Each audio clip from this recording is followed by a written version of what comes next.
स्वागत है आप सभी का व्यूज हाइलाइट्स में। शुरुआत करेंगे फटाफट खबरों का सिलसिला। मैं हूं गरिमा रितेश। गुरुवार को शहर की कृषि उपज मंडी में ट्रैक्टर ट्रॉली पर रिफ्लेक्टर लगाए गए। ये पुनीत कार्य सड़क सुरक्षा माह के अंतर्गत रोटरी क्लब ऑफ अलवर और परिवहन विभाग की ओर से आयोजित किया गया। इस दौरान डीटीओ विजयवीर सिंह और रोटरी क्लब के सभी पदाधिकारी मौजूद रहे। इस दौरान सड़क दुर्घटनाओं को रोकने के लिए रोटरी क्लब ऑफ अलवर जिला परिवहन विभाग की ओर से ट्रैक्टर ट्रॉली के पीछे रिफ्लेक्टर्स लगाए गए। डीटीओ विजयवीर सिंह यादव ने मीडिया को बताया कि 32वें राष्ट्रीय सड़क सुरक्षा माह के अंतर्गत चलाए जा रहे कैंपेन में पिछले 1 साल से हम लगातार ट्रैक्टर ट्रॉली ऊंट गाड़ी पर रिफ्लेक्टर्स लगा रहे हैं ताकि पीछे से आने वाले वाहन को ये वाहन दिखाई दे सके और जिससे कि दुर्घटना होने से बचा जा सके। परिवहन विभाग द्वारा सड़क सुरक्षा माह का आयोजन किया जा रहा है जो 19 तारीख से जिसकी शुरुआत हुई थी। तो भारत में करीब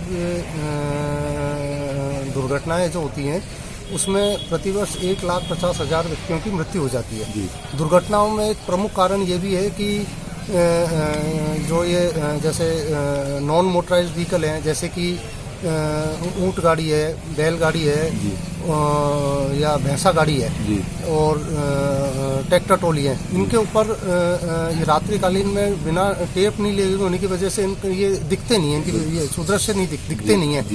तो एक प्रमुख दुर्घटनाओं का प्रमुख कारण ये भी है। तो इन दुर्घटनाओं में कमी लाने के लिए पूरे ये जो अभियान है टेप का, तो ये तो पूरे साल भर चलेगा, महाअभियान के रूप में से पूरे साल भर चलेगा। तो इसमें हमने रोटरी क्लब और परिवहन विभाग द्वारा ये आज कार्यक्रम आयोजित किया है। पहले पूर्व से भी चल रहा है टेप लगाने का।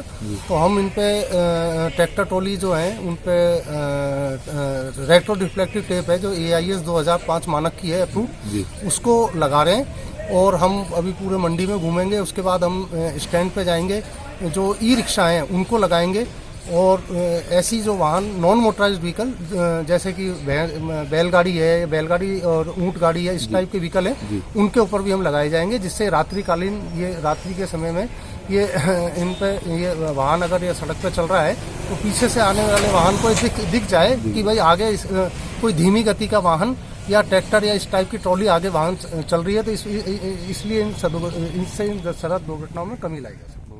अलवर राजीव गांधी सामान्य अस्पताल के सर्जिकल आईसीयू में नर्सिंग कर्मियों ने ड्यूटी के दौरान पीपी किट पहनकर फिल्मी गानों पर डांस किया और वीडियो बनाकर सोशल मीडिया पर शेयर कर दिया। अस्पताल प्रशासन ने इस आईसीयू को कुछ दिन पहले ही कोविड से मुक्त करवाया था।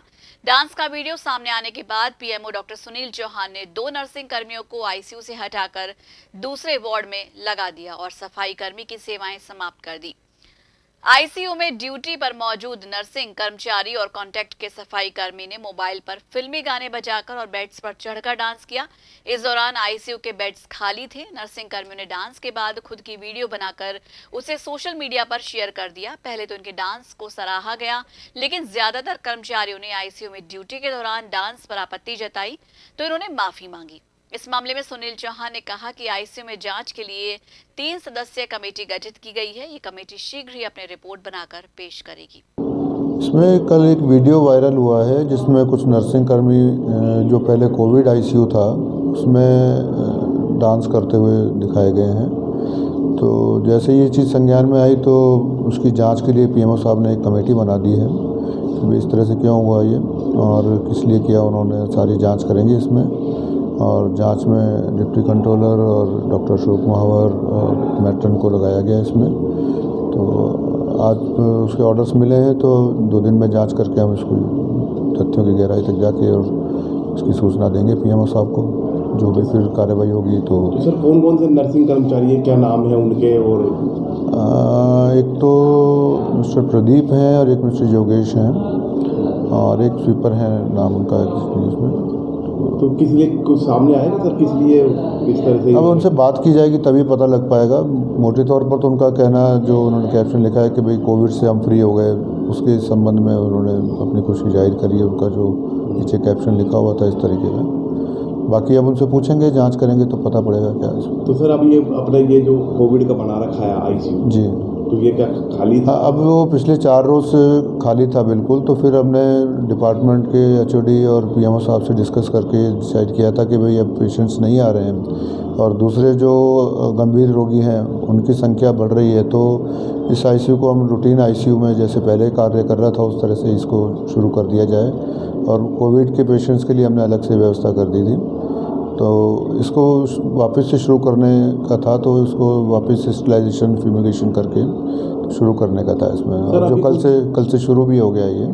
सर, अभी कुछ दिन पहले एक महिला के साथ यहाँ पर छेड़छाड़ भी हुई, कोई बाहर का व्यक्ति आके इस तरह से कोई छेड़छाड़ कर गया। उसके लिए भी कमेटी बनाई, लेकिन उसमें क्या अब तक निष्कर्ष निकला? उसमें एक्चुअली जो कंप्लेनेंट थे ना, जो कल्प्रिट था, जिनका जिस महिला ने शिकायत करी थी, उन्होंने बाद में मतलब कमेटी के सामने आने से मना कर दिया और साथ में ये और कहा कि भाई हम कोई कार्रवाई नहीं चाहते। बहरोड मोस्ट वांटेड पपला गुर्जर के साथ ही महिपाल गुर्जर को गुरुवार को भारी पुलिस बल की मौजूदगी में कोर्ट में पेश किया गया। वहीं एडीजे कोर्ट में महिपाल गुर्जर को 1 दिन का पीसी किया है और विक्रम उर्फ पपला गुर्जर को 24 फरवरी तक जुडिशियल कस्टडी में भेज दिया गया है। डीएसपी देशराज गुर्जर ने ये जानकारी दी और बताया कि पपला गुर्जर को वीडियो कॉन्फ्रेंस के जरिए पेशी की जाएगी। वहीं पपला गुर्जर का जिक्र करें, इसको 1 दिन का पीसी दिया गया तस्दीक कराने, और विक्रम जो पपला है उसको वीसी के माध्यम से पेश किया गया था, उसको जेसी कर दी 24 तारीख तक। सर, महिपाल से कुछ खुलासा और हुआ है कहाँ के किस तरह? तस्दीक कराएंगे उसके बाद जो हथियार बरामद हुए। तो पपला के पिता मनोहर लाल गुर्जर कोर्ट परिसर में आए हुए थे। एक पिता को लगा कि आज पपला गुर्जर को कोर्ट में पेश किया जाएगा। अपनों को देखने की चाहत मनोहर लाल को बहरोड कोर्ट तक खींच लाई, लेकिन आंखें तरसती रही बेटी की चाह में और पपला गुर्जर को पेश नहीं किया गया। आपको बता दें कि 6 सितंबर 2019 को बहरोड थाने से फरार हुआ हार्डकोर अपराधी पपला गुर्जर के सहयोग में महिपाल गुर्जर का बड़ा योगदान था। महिपाल गुर्जर फरारी के दौरान भी पपला गुर्जर की काफी मदद कर रहा था। साथ ही बड़ी संख्या में हथियार भी जब्त किए गए, जो रेवाड़ी जिले के कसोला का रहने वाला है।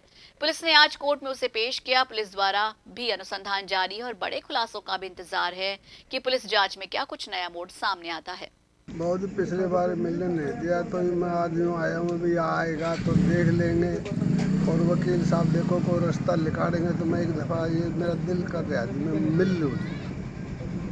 तो वकील साहब ही कोई रास्ता निकालेंगे जी, मेरे पास भी और कोई रास्ता नहीं है। मैंने तो पहले भी यही कहा था जी, जो भी कुछ करे और सज़ा उसके कोर्ट दो, मेरे को उससे क्या मतलब है, सज़ा तो मिलेगी उसको, मगर मैं उसकी शकल देख सकता जी, मिल मैं उसको जी शकल वो कोर्ट से भगा था, पहले महेंद्रगढ़ जेल में से भगा था, वो नारनौल कोर्ट के अंदर था जब शकल देखी थी उसकी आमने सामने। हाँ, कोर्ट में देखा था जी उसको, मेरी भी तारीख पड़ती थी, उसकी भी तारीख पड़ती थी, मिला भी था मुझे। तो एक बाप की हैसियत से आप मिल रहा है, किस तरह लग रहा है कि भाई उसको सुधरने की बात कहोगे या किस तरह का रहेगा आपका? बात तो मैं उसको सुधरने की कहूँगा, भाई देखो जो भी भूल होगी आपने कर दी, वो अब आगे ऐसी भूल मत करना। ये आप पुलिस की पास में आएगा, आपको ना तो कोई डर है, भूल स्वीकार करना, अपनी गलती मानना, गलती स्वीकार करना, ये एक अच्छे इंसान की अच्छी पहचान है। और जो तुमने पहले गलती करी ऐसी गलती दोबारा मत करना। जिंदगी पता नहीं भगवान ने कैसे दी है, तो कम से कम जेल में जी लेगा, ये भी बहुत है। गुरुवार को शहर के विद्यार्थियों द्वारा जिला मुख्यालय का घेराव किया गया। छात्रों की मांग थी कि इंदिरा गांधी स्टेडियम छात्रों के लिए खोला जाए ताकि सेना भर्ती रैली के लिए छात्र अपनी तैयारी कर सके। छात्र नेता संदीप ने बताया कि प्रशासन और सरकार द्वारा छात्रों के हित की आवाज को दबाया जा रहा है और छात्रों के साथ कुठाराघात भी किया जा रहा है, जो बर्दाश्त के बाहर है।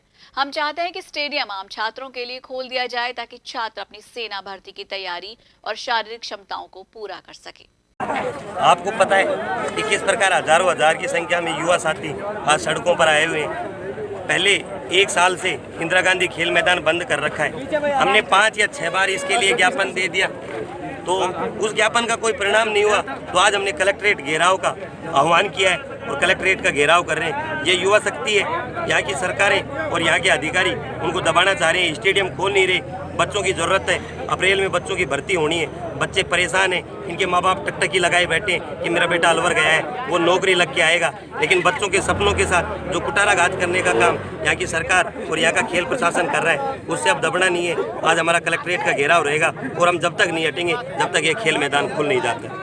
बहरोड कस्बे के तसिंग रोड पर दोपहर को एक प्राइवेट बैंक कर्मी के साथ मारपीट कर 2 लाख रुपए लूट लिए गए। जानकारी के मुताबिक कस्बे के बंधन बैंक के कर्मचारी यगुवी सिंह क्षेत्र के ग्राम तसिंग और कृष्णनगर से रुपए इकट्ठा कर बैंक में आ रहे थे।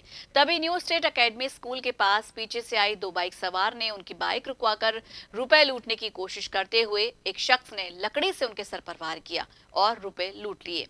घटना के समय भीड़ इकट्ठा होने पर लुटेरों ने देसी कट्टा दिखाकर लोगों को डराते हुए तसिंग की तरफ बाइक लेकर फरार हो गए, जिसके बाद घटना की सूचना मिलते ही बहरोड थानाधिकारी विनोद सांकला जाब्ता के साथ घटना स्थल पर पहुंचे और पीड़ित को साथ लेकर लुटेरों की तलाश में निकल गए। मैं इधर से गैस लेके आ रहा था ना, तो 2 बंदे लगे यहाँ से ठेके के पास से मेरे पास में। अब मेरे को वो शीशे में देख रहे थे, उन पर डंडा था। मैं आता रहा है ना, यहाँ पे आके एक बाइक थी मेरे पास में, मैंने किया अब 2 हो गए, कोई दिक्कत नहीं। उन्होंने ना बाइक में ऐसे करके धक्का दिया, मैंने सीधी करी, फिर उन्होंने डंडा से दिया, फिर बाइक गिर गई यहाँ पे है ना। अब मैं उनसे लड़ता रहा, उन पे था डंडा, मैंने डंडा छीन लिया एक से ना, मैंने उसमें 2 एक घुम्मे दिए, उसने दोनों आ गए उतर के, एक ने कट्टा लगा दिया, एक ने डंडा छीन के और डंडा दिया यहाँ पे।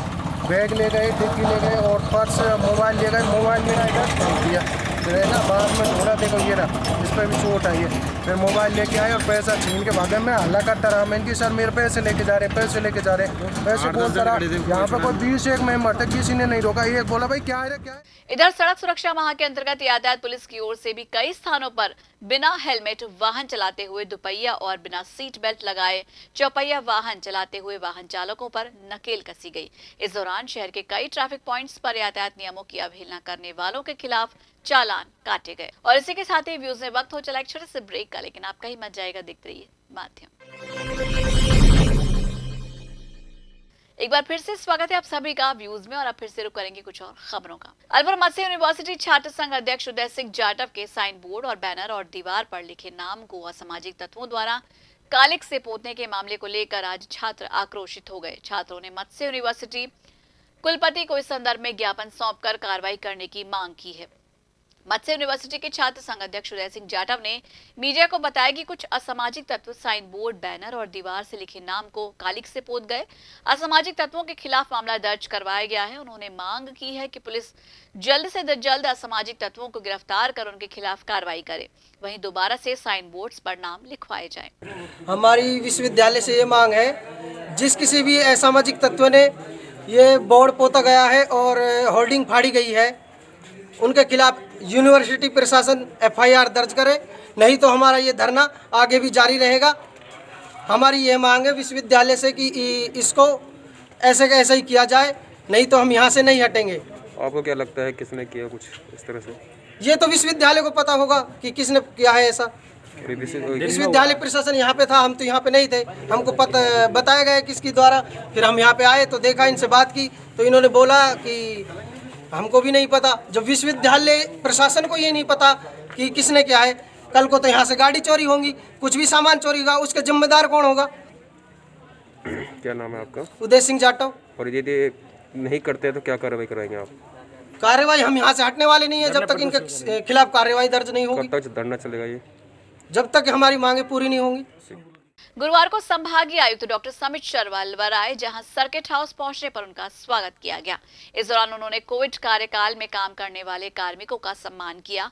पुलिस और प्रशासनिक अधिकारी भी मौजूद रहे। इस दौरान समित शर्मा ने अनेक पुलिस कर्मियों को और प्रशासनिक कार्मिकों को सम्मान दिया। आज भारतीय जनता पार्टी के कार्यकर्ताओं ने जनसंघ के शिखर पुरुष श्रद्धेय पंडित दीनदयाल उपाध्याय की पुण्यतिथि पर उनकी प्रतिमा पर पुष्पांजलि अर्पित की। मीडिया से बातचीत में भारतीय जनता पार्टी के जिला अध्यक्ष संजय नरू का कहना था कि पंडित दीनदयाल उपाध्याय प्रकरण राष्ट्रवादी थे। भारतीय जनता पार्टी के सभी कार्यकर्ता पंडित दीनदयाल उपाध्याय की प्रेरणा से काम करें। पूरे देश भर में आज भारतीय जनता पार्टी आदरणीय दीनदयाल जी उपाध्याय की पुण्यतिथि मना रहे हैं। सभी कार्यकर्ता पुण्यतिथि को एक समर्पण दिवस के रूप में भी हम लोग मनाते हैं। आदरणीय उपाध्याय जी एक एकात्म मानववाद और अंत्योदय योजना जैसी उनके विचार लेकर आए। वो एक प्रखर राष्ट्रवादी थे, देशभक्त रहे और उन्होंने देश की संस्कृति को और अंतिम व्यक्ति तक योजनाओं का लाभ पहुँचे, अंतिम व्यक्ति तक हम लोग काम करें, ऐसी प्रेरणा लेकर आदरणीय दीनदयाल जी उपाध्याय रहे हैं। और चूँकि भारतीय जनता पार्टी के वो प्रणेता भी रहे हैं, इसलिए भारतीय जनता पार्टी केवल उन्हीं के सिद्धांतों को लेकर चलती है। हम सारे कार्यकर्ता हमसे भी ये कहते हैं कि हम सब दीनदयाल उपाध्याय जी की प्रेरणा से हम आगे काम करें और राष्ट्र के प्रति हमको समर्पित रहना चाहिए। एक अंतिम छोर तक के किसी भी जो व्यक्ति है उस तक हमारी योजनाएं, हमारे काम, हम जो भी सोशल काम कर रहे हो या पार्टी के लेवल पे भी जो काम कर रहे हैं, वो सारी योजनाओं का पार्टी की जो फायदे हैं वो सब नीचे तक के लोगों तक जाएं, राष्ट्रवादी विचारधारा को लेकर जाएं। इसी के क्रम में आज हम लोग अलवर जिले में पार्टी कार्यालय पे ये कार्यक्रम पुष्पांजलि अर्पित का और उनके साथ साथ उनको उनके विचार जो है सब साझा कर रहे हैं हम यहाँ पर पार्टी कार्यालय पे।